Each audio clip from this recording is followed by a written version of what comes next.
Bem-vindo, tudo bem, Hugo? Tudo bem, Dri? Tudo bem, Renato? Como é que vocês estão? Tranquilos. Tudo bem. E aí, Hugo, tá acompanhando aí? Não sei se você viu que a OEA soltou um comunicado já, né? Dizendo que é uma aberração a eleição na Venezuela e dizendo que não há. Eu sei que assim, de onde nada se espera, nada vem, né? Ou quando vem algo assim. Né? Mas é o ensaio de um golpe, né, Hugo? É assim que eles fazem. Fizeram isso na Bolívia, né? Olha, Foram sim. Olha, criando uma Renato, a minha narrativa. leitura é que eles tinham um acordo para realizar essa eleição, eles obrigaram Maduro e não só Maduro, a autoridade eleitoral venezuelana, a permitir que grupos golpistas concorressem com sua candidatura. O setor da Maria Corina e do Edmundo, que até estava circulando nas redes aí, o tio Paulo da oposição venezuelana, eles são golpistas de direita extrema, ligados com sionismo, ligados com o lobby americano. Mas aí foi permitido esse pessoal, que passou anos conspirando contra o próprio país, disputar a eleição. Muito bem.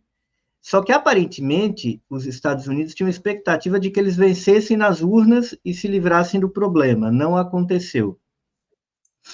E não adianta a gente pensar, sabe, aquelas grandes teorias de que está tudo, que é um grande xadrez em terceira, quarta, quinta dimensão. Não é.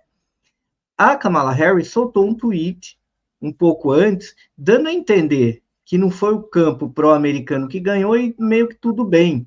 Ela soltou esse tweet, que era parte do acordo aí, que envolvia o Brasil, que envolvia todo mundo, que envolvia o Maduro, inclusive que foi essa troca. Qual foi o acordo e por que esse acordo?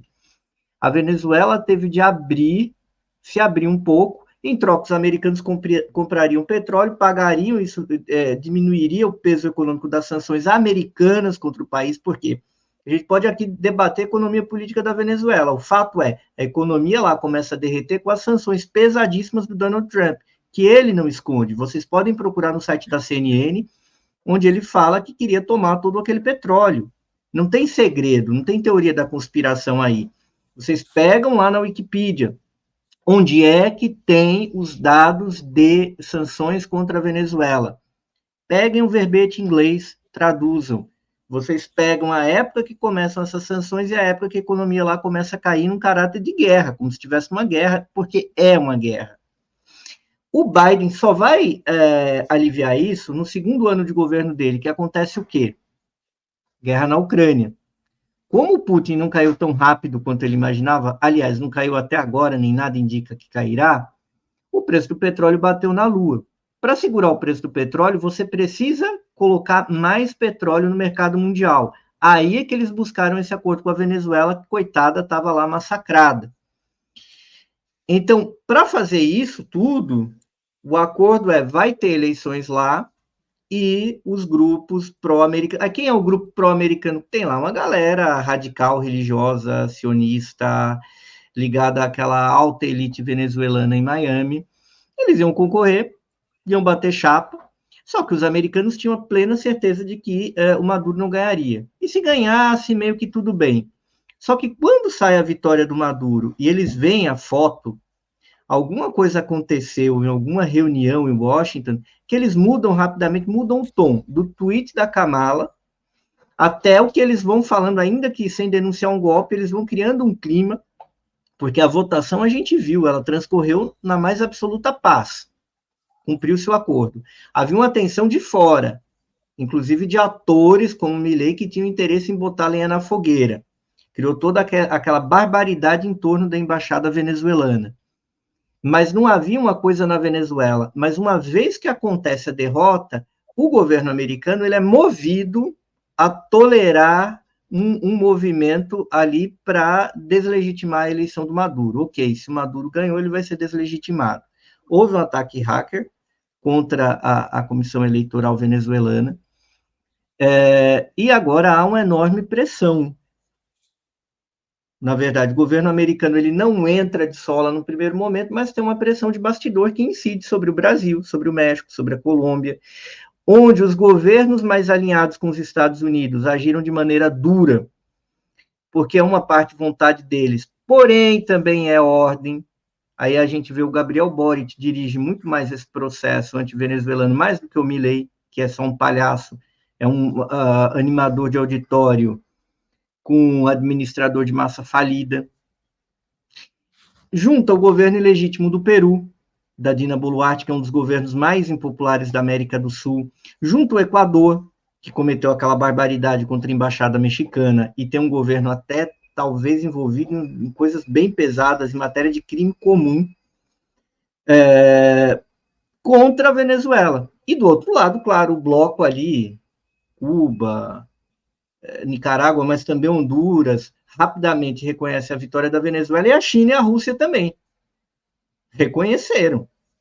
Putin já se manifestou, o Xi não se manifestou diretamente, mas o Ministério das Relações Exteriores já se manifestou por meio de seu porta-voz, que é uma coisa extremamente oficial no rito da atual governança chinesa, o porta-voz do Wai Xiaopu, o Ministério das Relações Exteriores, se pronunciar, e o salseiro está feito.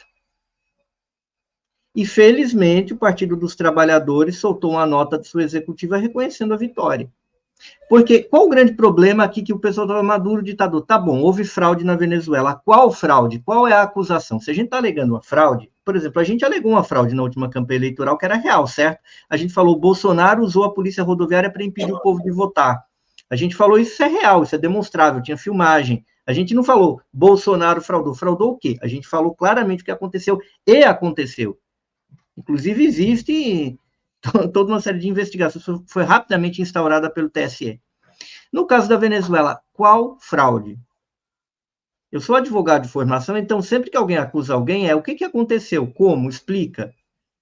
Você está falando que fulano é tal coisa, com base no quê? Não há acusação formulada do tipo, roubaram as urnas em tal lugar. Eles estão falando que ganharam com 70%, que é impossível. Você não frauda uma eleição onde você perdeu com o adversário ganhando com 70%. Não tem essa possibilidade. Entendeu? Então, é uma jornada, porque essa oposição, claro, ela sempre foi golpista, ela deu um golpe de Estado. Que, inclusive, aqui no Brasil, Fernando Henrique Cardoso agiu rápido na época, a gente tem de ser justo. Fernando Henrique ele foi contra os golpistas e defendeu a institucionalidade na Venezuela em 2002. Eu lembro que era garoto, mas era uma época de muita politização, que era a época da campanha do Lula, que o Lula acabou ganhando. O presidente ainda era o Fernando Henrique Cardoso, que teve uma postura corretíssima. Mas a centro-esquerda chilena, naquela ocasião, também teve uma postura de apoiar o golpe. Ricardo Lagos, que sempre brincou com a mística do estava no La Moneda com Allende, poderia ter morrido, sou o presidente democrático da centro-esquerda chilena. Ele apoiou o golpe. E agora Milei repete e apoia esse movimento. Porque ele, como presidente do Chile, tem que dizer, bom, há uma fraude. Qual fraude? E por que ele recebeu uns shakes ali ontem? Ele cobrou a ata de eleição lá no Oriente Médio? Pois é. Então, vou falar sobre isso no Fala Rovai. Eu vou falar sobre isso no Fala Rovai. Por que o PIG, né, eu vou chamar de PIG, porque voltou o PIG, como ele sempre foi, organizadinho e tal, bate tanto no Maduro e não fala nada sobre as ditaduras árabes. Por exemplo, né, sobre os ditadores árabes, que eles se relacionam com muita tranquilidade. Eu não podia falar do Bibi, é que já está, né, virou carne de vaca. Então, para não falar do Bibi, vou falar dos ditadores árabes, que são aí sim ditadores e com o tempo todo, por exemplo, esses veículos ficam fazendo loas ao desenvolvimento dos Emirados Árabes, da Arábia Saudita agora, em tantos outros lugares, como se não tivesse nenhuma necessidade de ter eleições democráticas lá. Lá não precisa. Não tem, Renato, não tem. E ele estava ali o Boric estava com o pessoal dos Emirados Árabes. Ponto. Então tá tudo bem, muito bom. Não cobrou nada de ninguém. Então, do que ele está falando? Os Emirados Árabes são um país ali no seu sistema governado por uma família, a família Al Thani, que é muito importante no mundo árabe. Vamos usar o Maduro é ditador e a gente vai agir dessa maneira com o Maduro, muito bem, vamos agir com todo mundo, é igual você disse aqui um dia. Vão sobrar. Se a gente usar o critério padrão democracia de qualidade que a gente usa para a Venezuela para chamar o Maduro de ditador, quem que vai ser democrata no mundo? Sobra quantos presidentes? Exatamente. Presidentes, chefes de governo, ninguém. Se a gente pegar, por exemplo, o caso do Maduro, quem chefia o Estado no Reino Unido? É o rei da Inglaterra agora. E aí? A gente vai ter de chamar o ditador, porque ele não foi eleito por ninguém, ele está lá por vontade divina e aclamação popular. As monarquias constitucionais da Europa, bom, mas nenhum monarca constitucional foi eleito, na final ele é um monarca, então a gente vai chamar também de ditador.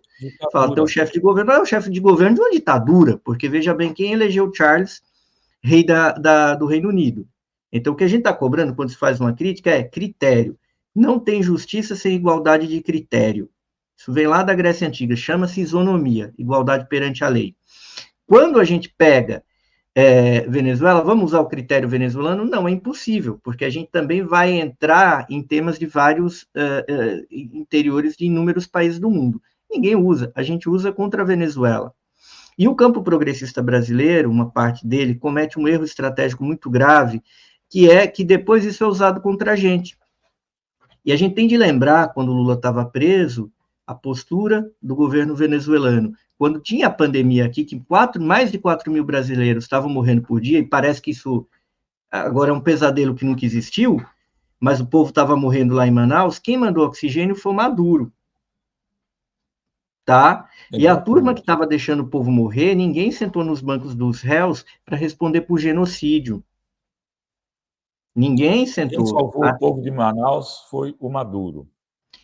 E aí esse cara que é o ditador... Agora, vem cá, Hugo, o que está me intrigando é o seguinte, por que eles não liberam as atas no CNE, hein? O que está acontecendo? Eu tentei conversar com gente de lá, mas não encontrei respostas.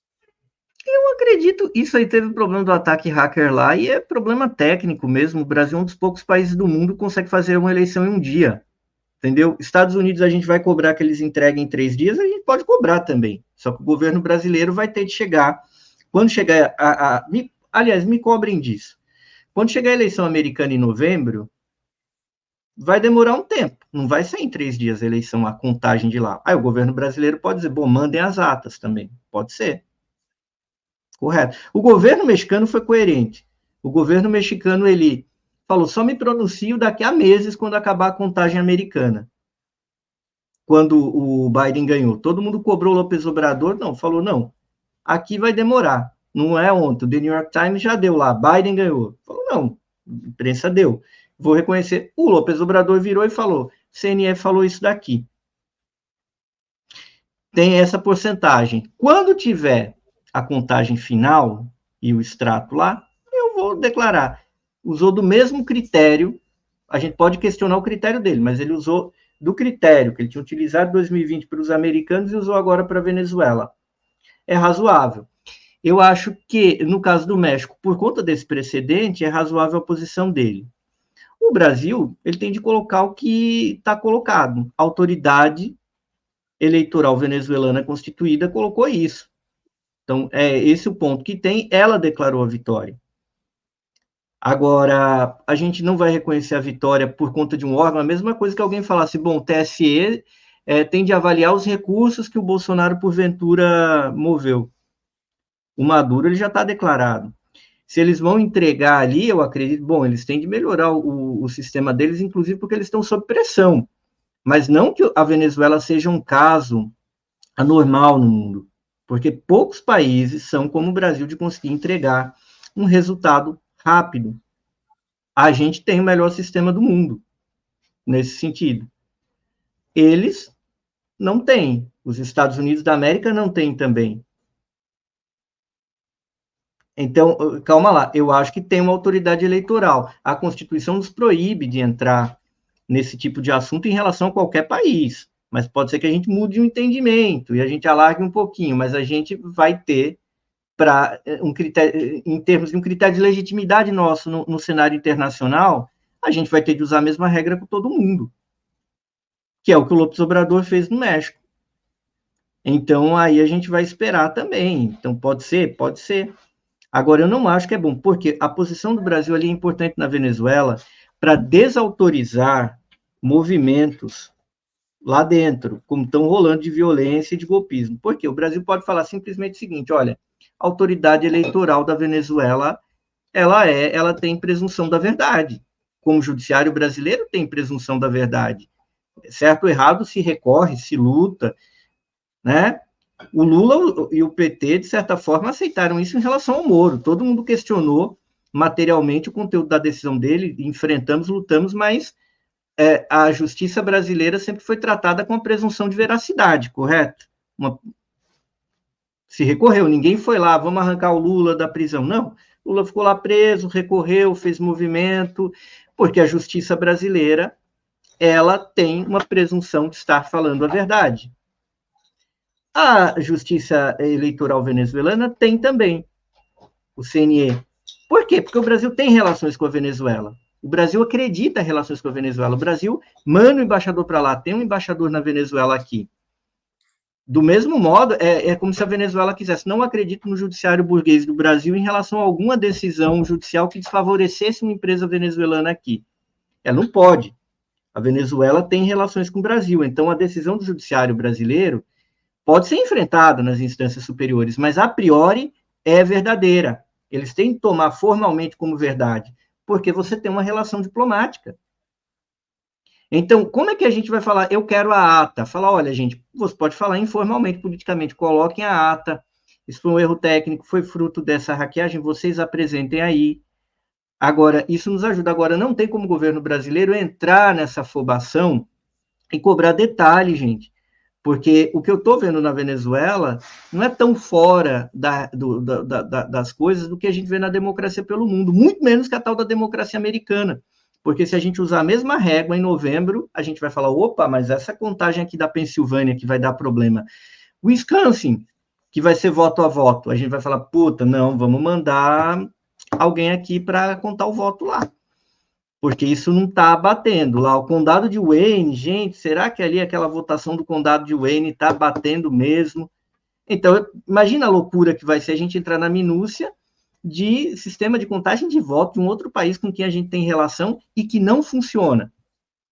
Eu não estou passando pano para a Venezuela, mas estou dizendo, isso acontece mais do que a média. Ou, por exemplo, a França agora, a gente chegar assim e falar, olha, Macron, cá entre nós, mas é meio estranho você não nomear a esquerda que ganhou, entendeu? Porque, veja, você tinha falado que você daria posse à extrema-direita caso ela tivesse maioria relativa na Assembleia Nacional, mas a extrema-direita falou que com maioria apenas relativa ela não topava o governo. Mas aí a esquerda tem maioria relativa e você não dá posse, Macron. Eu acho isso estranho.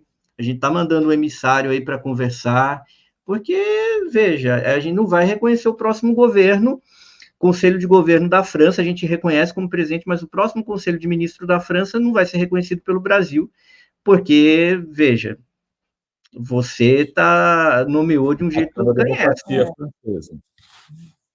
Então, aí a questão da isonomia, a questão do critério, das relações internacionais. A minha opinião como militante lá da Venezuela é a minha opinião em relação a qualquer país. O sistema eleitoral ele tem que ser célere, ele tem que ser claro, ainda mais por todo tipo de questionamento que acontece, e que eles sabiam que ia acontecer. Agora, até que ponto isso está no pé de um hackeamento? Do ponto de vista dos resultados, vistos assim genericamente, não há nada de anormal. Eu não percebo nada fora de um padrão do que poderia ser uma votação. Também seria muito esquisito que a Venezuela fosse fraudar uma eleição, o Maduro fraudar uma eleição para ter essa porcentagem. Entende? 51%. Tem lugares lá na Ásia Central que tem eleição fake, inclusive com apoio ocidental, que ninguém questiona, eleição no Turcomenistão. Eu acompanho essas porcarias todas, vocês sabem. Tem cara que ganha com 90%. Então, né, tem uma forçadinha de barra ali, e ninguém tá lá chegando no... Imagina, chegar lá no Emomali Ramon, lá no Tajiquistão, e falar, meu irmão, você tá popular aqui, hein? Que democracia pujante, você com 90%.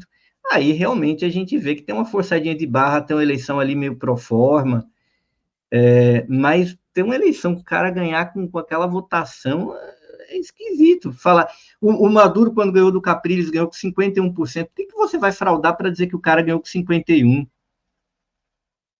Você frauda pelo menos 60%, né? Foi 60%, foi 55%. Agora ganhou com 51%. Vamos exigir as atas nas eleições de novembro dos Estados Unidos. Quero ver. Você vai Agora, a posição do Brasil, pelo jeito, vai ser essa, né? Enquanto não tiver as atas, não vai reconhecer. É o que me parece, Hugo. Muito bem. Então, o governo venezuelano já falou que vai fornecer. Eles têm um prazo aí para fornecer. Eu acho que o procurador-geral não mentiu a esse respeito. Vamos ver no que vai dar essa novela. Aí também desarma, né? Porque aí você solta as atas e fala, tá aí, ó. Confiram.